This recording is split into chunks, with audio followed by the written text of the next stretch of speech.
Twitter Files investigation reveals that teams of Twitter employees build blacklists, prevented disfavored tweets from trending, and actively limited the visibility of entire accounts or even trending topics, all in secret, without informing users.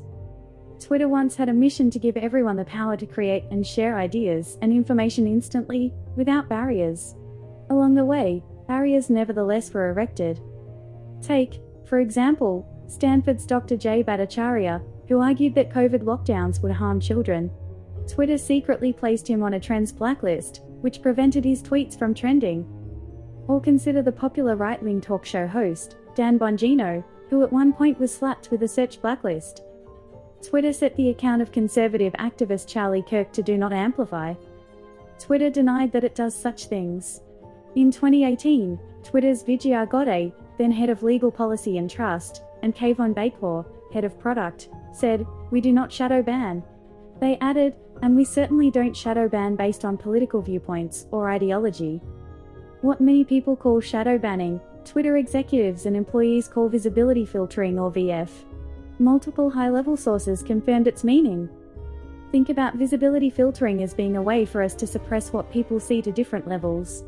It's a very powerful tool, one senior Twitter employee told us. VF refers to Twitter's control over user visibility.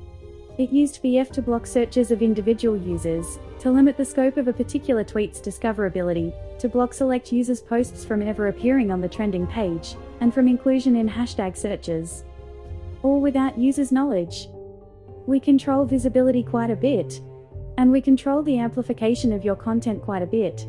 And normal people do not know how much we do, one Twitter engineer told us. 2 additional Twitter employees confirmed, the group that decided whether to limit the reach of certain users was the Strategic Response Team, Global Escalation Team, or SRTGET. It often handled up to 200 cases a day. But there existed a level beyond official ticketing, beyond the rank and file moderators following the company's policy on paper. That is the Site Integrity Policy, Policy Escalation Support, known as SIPPES. This secret group included Head of Legal, Policy, and Trust, Vijaya Godde, the Global Head of Trust and Safety, Yoel Roth, subsequent CEOs Jack Dorsey and Parag Agrawal, and others.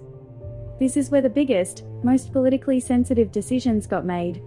Think high follower account, controversial, another Twitter employee told us. For these there would be no ticket or anything. One of the accounts that rose to this level of scrutiny was LibSofticTic. An account that was on the Trends blacklist and was designated as Do Not Take Action on User without consulting with SIPPES. The account, which Chaya Rakik began in November 2020 and now boasts over 1.4 million followers, was subjected to 6 suspensions in 2022 alone, Rakik says. Each time, Rakik was blocked from posting for as long as a week. Twitter repeatedly informed Rakik that she had been suspended for violating Twitter's policy against hateful conduct. But in an internal SIPPES memo from October 2022, after her 7th suspension, the committee acknowledged that LTT has not directly engaged in behavior violative of the hateful conduct policy. See here. The committee justified her suspensions internally by claiming her posts encouraged online harassment of hospitals and medical providers by insinuating that gender-affirming healthcare is equivalent to child abuse or grooming. Compare this to what happened when Rakik herself was doxxed on November 21, 2022. A photo of her home with her address was posted in a tweet that has garnered more than 10,000 likes. When Rakik told Twitter that her address had been disseminated, she says Twitter support responded with this message: "We reviewed the reported content and didn't find it to be in violation of the Twitter rules. No action was taken." The doxing tweet is still up. In internal Slack messages, Twitter employees spoke of using technicalities to restrict the visibility of tweets and subjects.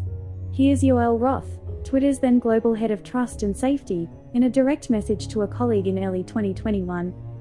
6 days later, in a direct message with an employee on the health, misinformation, privacy, and identity research team, Roth requested more research to support expanding non-removal policy interventions like disabling engagements and de-amplification/visibility filtering.